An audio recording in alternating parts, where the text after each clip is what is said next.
Agora na Novo Tempo, Código Aberto. Olá, minha gente, muito bem, muito bem. Estamos começando mais um Código Aberto. Hoje frio, hein? Sexta-feira. Pode entrar, já estamos no ar. Você tá vendo que aqui é ao vivo e a cores. A Rose acabando de entrar aqui também no estúdio. Bem-vindos todos vocês que estão sempre ligados com a gente, enquanto ela vai se assentando. E deixa eu apresentar o nosso querido pastor que está aqui com a gente. Já veio na semana passada e gostou tanto que voltou, o pastor Alain Araújo. Meu amigo, tudo bem? Bom dia. Bom dia, meu amigo. Que alegria voltar aqui, estar com vocês.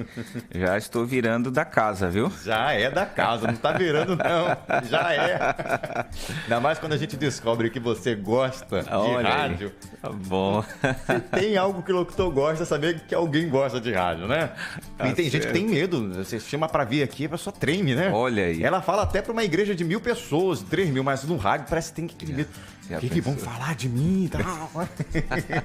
E aí, Rose, bom dia, bem-vinda. Bom dia com alegria para todos os nossos ouvintes. Desde já, feliz sábado para todos. Que Bom Deus sábado. nos abençoe nesse dia especial, cheio de chuvas, de bênçãos. Ela é que nem pastor Dimes, ela já acorda no 220.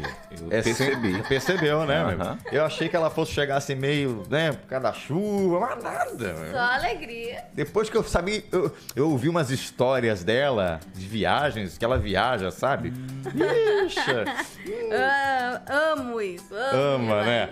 Tá bom, gente, vamos começar. Vamos Hoje lá. o tema aí é a prova mais convincente, né? Um tema bastante pra lá de especial pra gente. Na semana passada a gente falou da igreja com as suas doutrinas, né? Que formam a unidade da igreja. A igreja tem que ser unida nas doutrinas, mas agora a gente vai ver um outro lado também, que é, eu acho o mais difícil, pastor. É o mais difícil, não é? De fato. É a prova mais convincente da igreja. Qual será? Você vai saber hoje aqui, ouvindo o nosso Código Aberto. Vamos orar? Rose, você que chegou agora, ora pra gente, por favor. Já.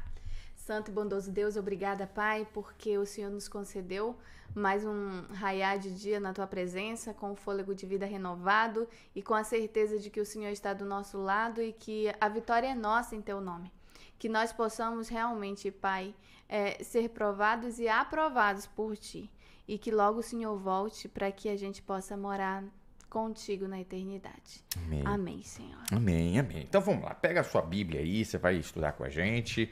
Essa semana foi muito importante, a gente aprendeu aí muitas coisas interessantes sobre essa igreja. Essa igreja deve ser unida para pregar o evangelho.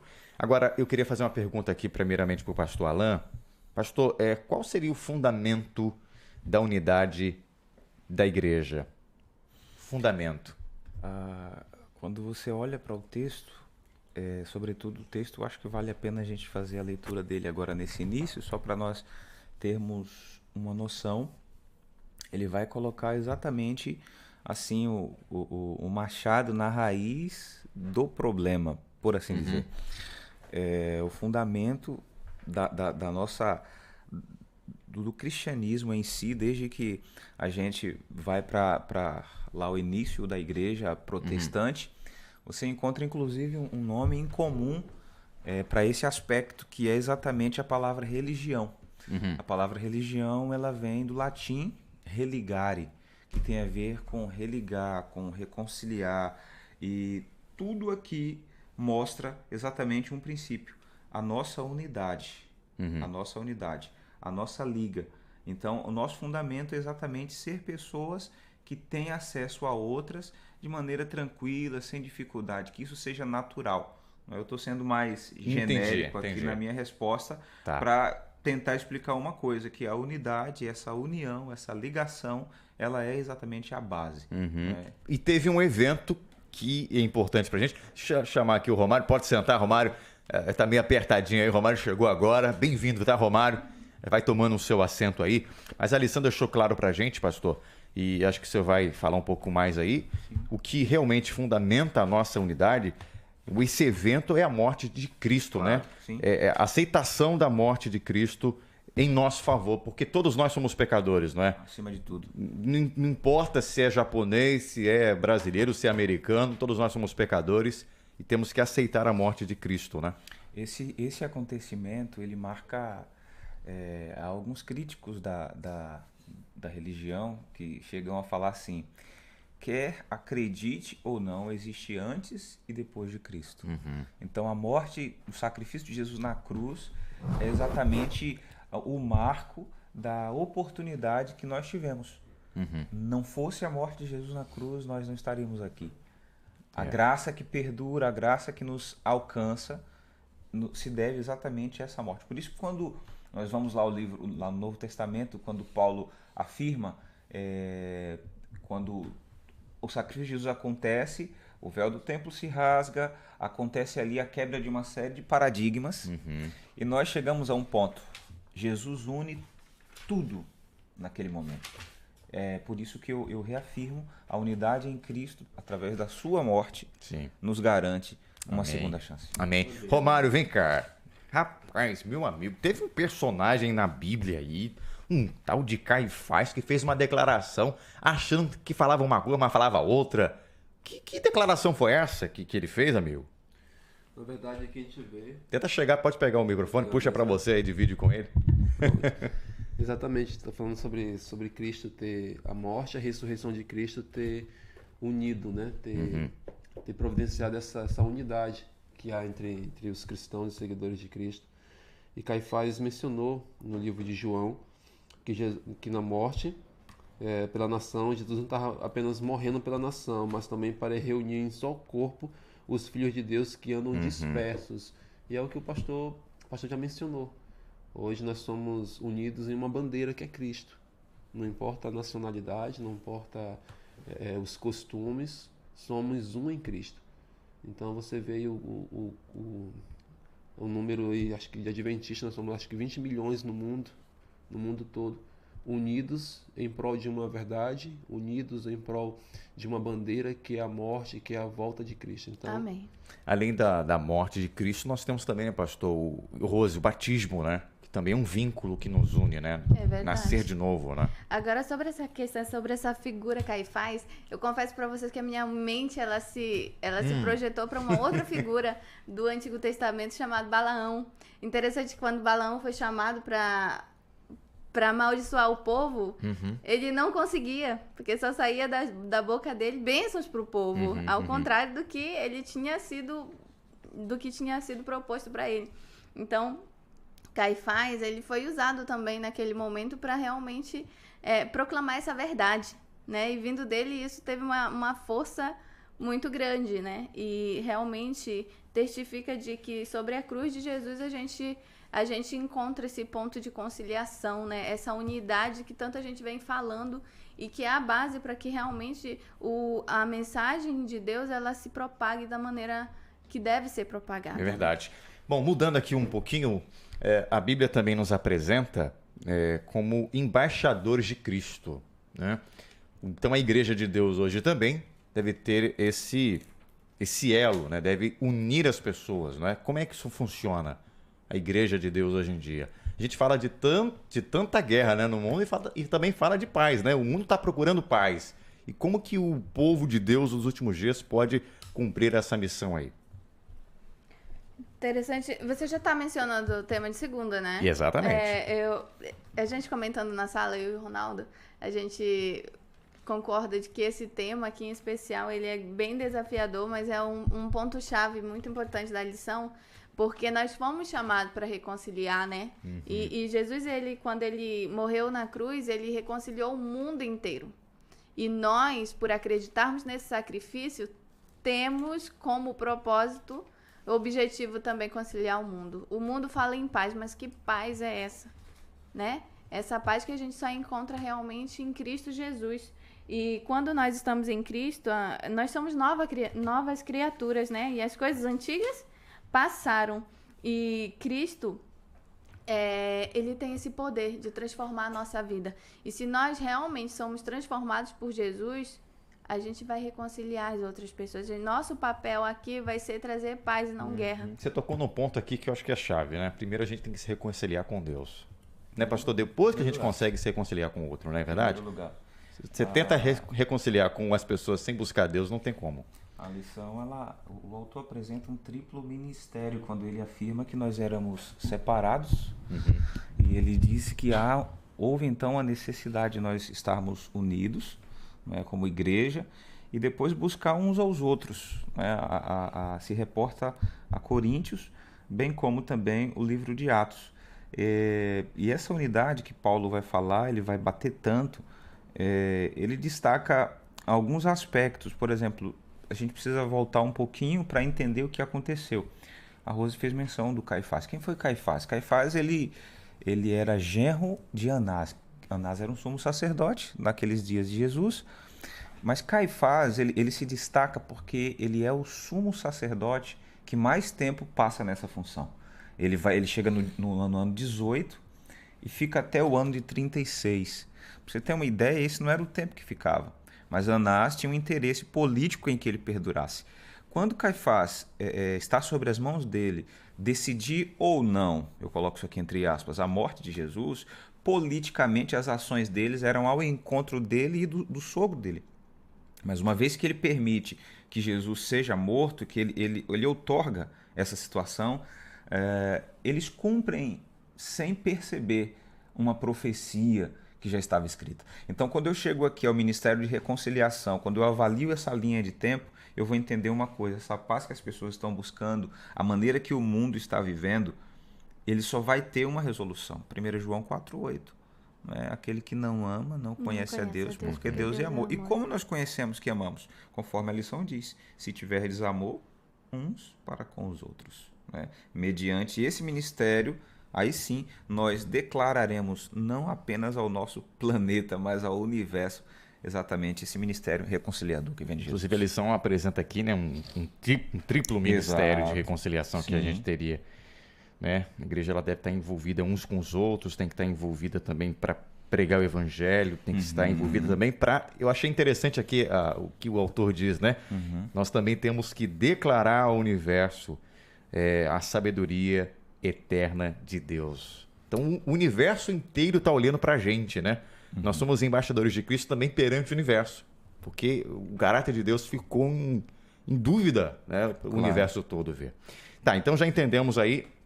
Agora vamos passar para um outro assunto aqui, que é a parte mais difícil, é a unidade prática. Okay. Falar é fácil, agora fazer... Romário, você que está mais quietinho hoje aí, o que te chamou a atenção nessa parte, amigo? Me chamou a atenção porque você observa que o objetivo do autor, ao trazer esses pontos para a gente, primeiro é mostrar que nós já fomos reconciliados com Deus.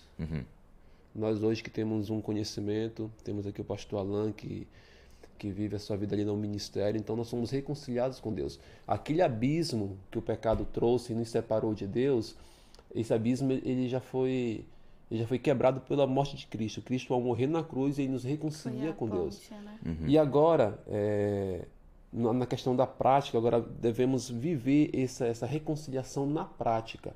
Isso através de quê? Através de uma unidade visível.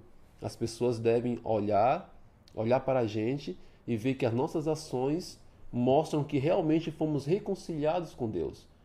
Você vê que quando Paulo escreve aos Coríntios, ele faz um apelo: olha, eu rogo para que vocês possam se reconciliar com Deus. Certo? Aí nós temos aqui ó, a questão da unidade prática. Eu poderia perguntar assim: o que seria viver o evangelho na prática? Aí Paulo, por exemplo, escrevendo a Efésios, a igreja de Éfeso, no capítulo 4, tem aqui algumas citações interessantes.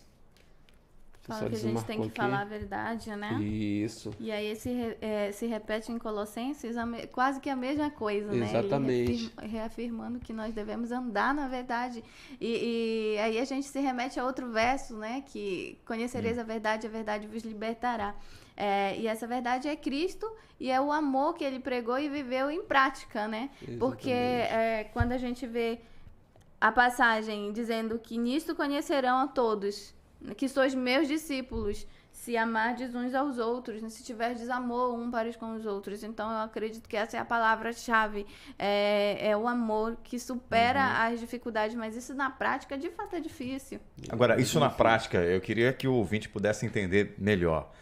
Isso na prática quer dizer o quê? Quando alguém vem falar comigo com aspereza, eu devo ser paciente. Quando alguém Isso. vem assim me dar um soco na cara, eu não devo revidar. Mais ou menos isso? Quando alguém não se lembra de mim na hora do Natal, não me dá um presente, eu devo dar mesmo assim? É mais ou menos isso?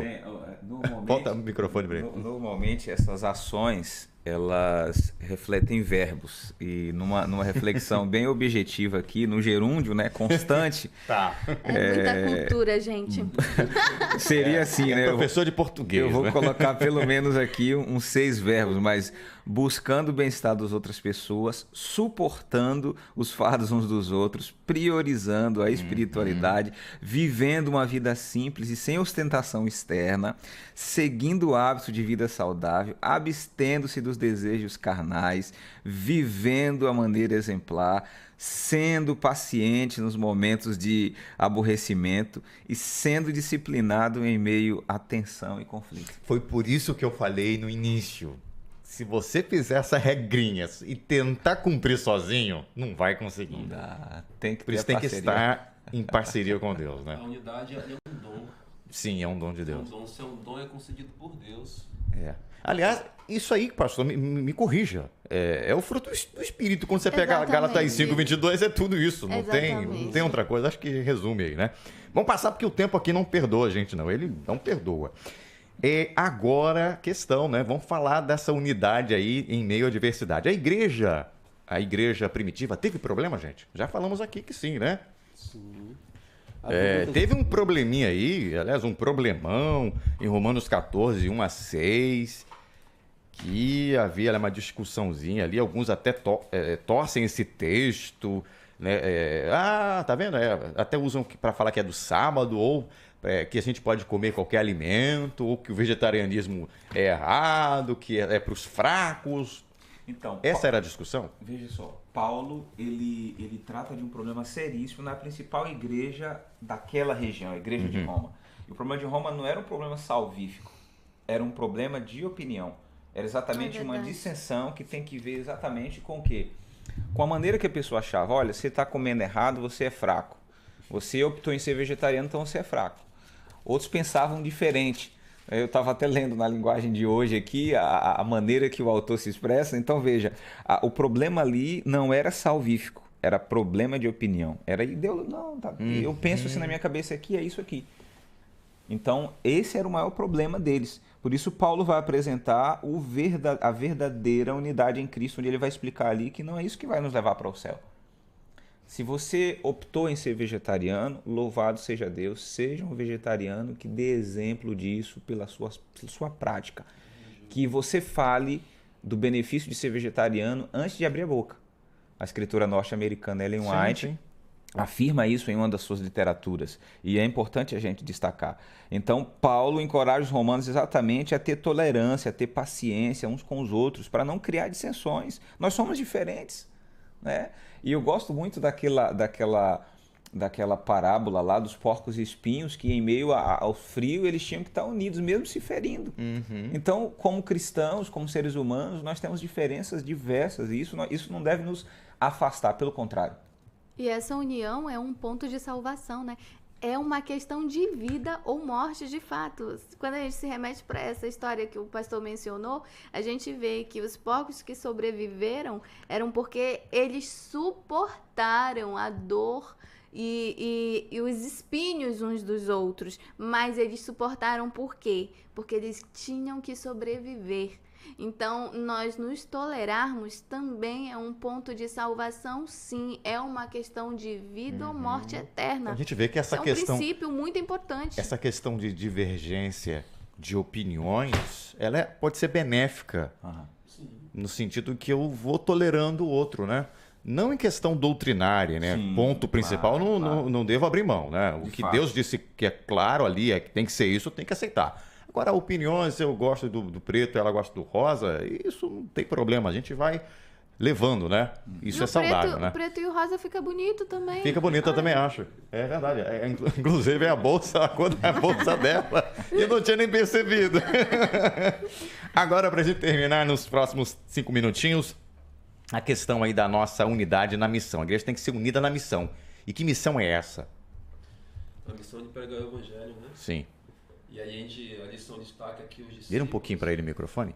Isso. É interessante que a lição que o autor destacou os discípulos antes e depois de entenderem o plano de Deus na vida deles.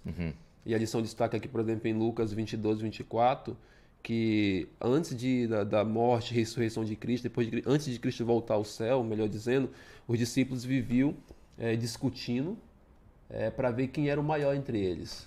Achei muito interessante essa parte da lição.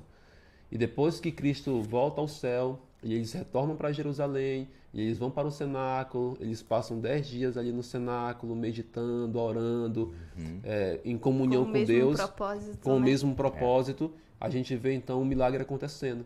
Aí a gente diz que a unidade é um dom de Deus. Não é fácil nós nos suportarmos. Não é fácil, às vezes, eu ter que aceitar que a opinião do pastor Alain é melhor do que a minha opinião.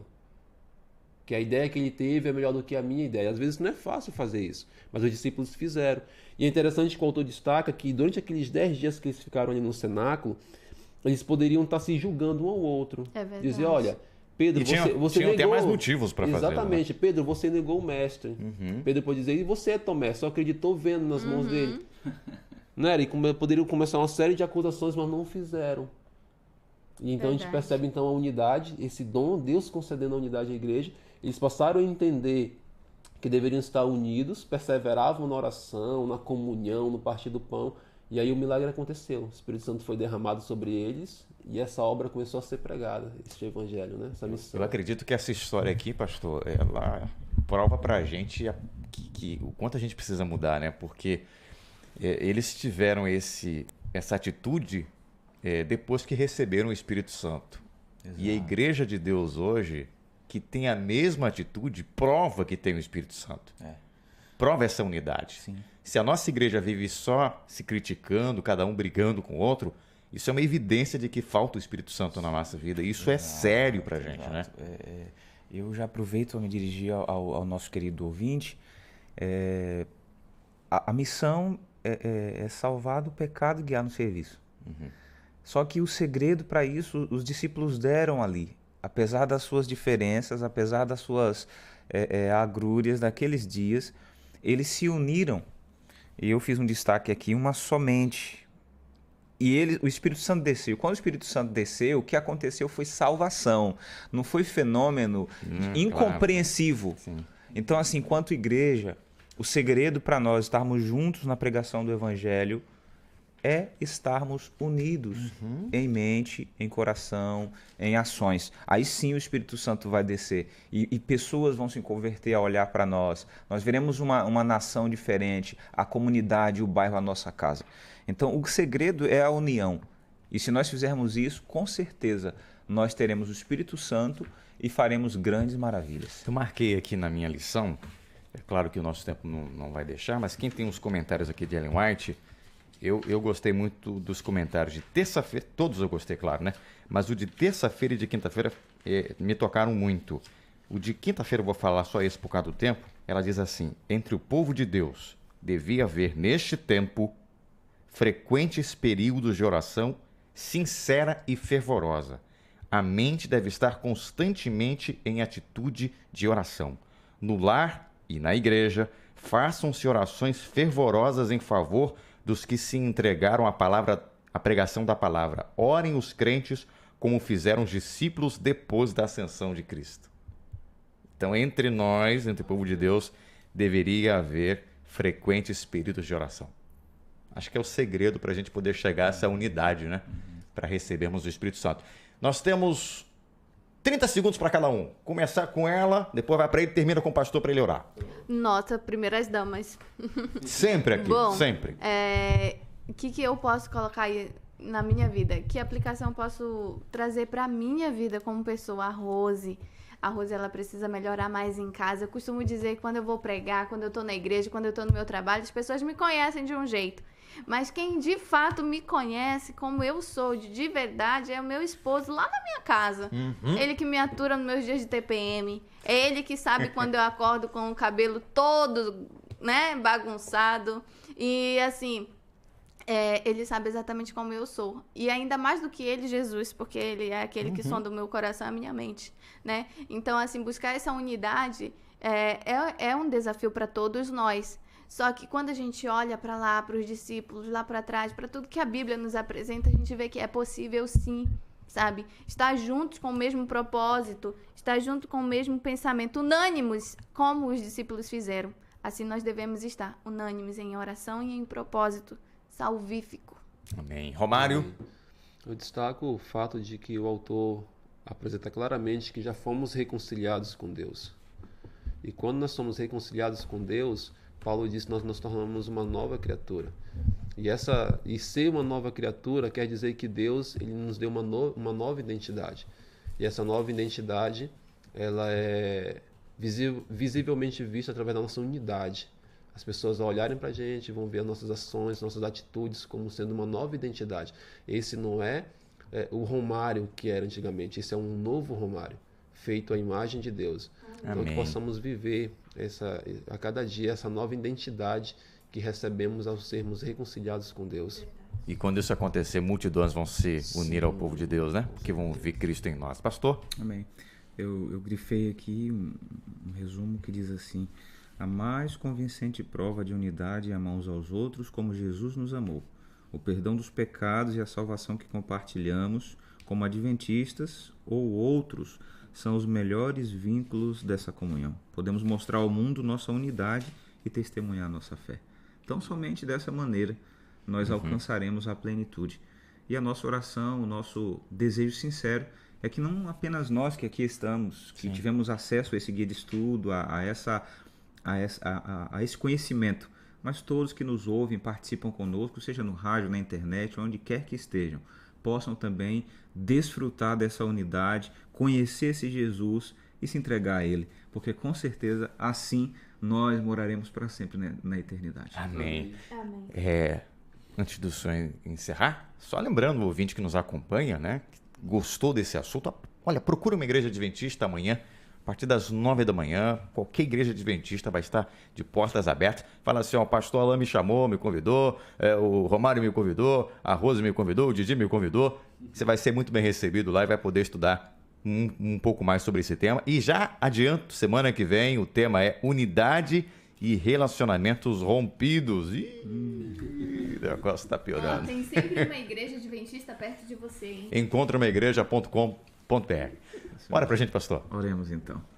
Pai Celestial, muito obrigado pelo privilégio desse dia e por então boas circunstâncias estarmos, Senhor, estudando a Tua Palavra. Amém, que esta Senhor. unidade que outrora tornou multidões cristãs te conheceram, também nesses dias seja real em nossa vida. Ao mesmo tempo, Senhor, aqueles que nos ouvem possam ter um encontro verdadeiro contigo e fazer a diferença onde quer que estejam. Amém. Fica conosco, nos abençoa nesse dia. Nós já te agradecemos porque nos ouve. Em nome de Jesus. Amém. Gente, valeu, gostei demais, tá? Amém. Fiquem com Deus, até a semana que vem, gente, com mais um Código Aberto. Tchau, tchau, até lá.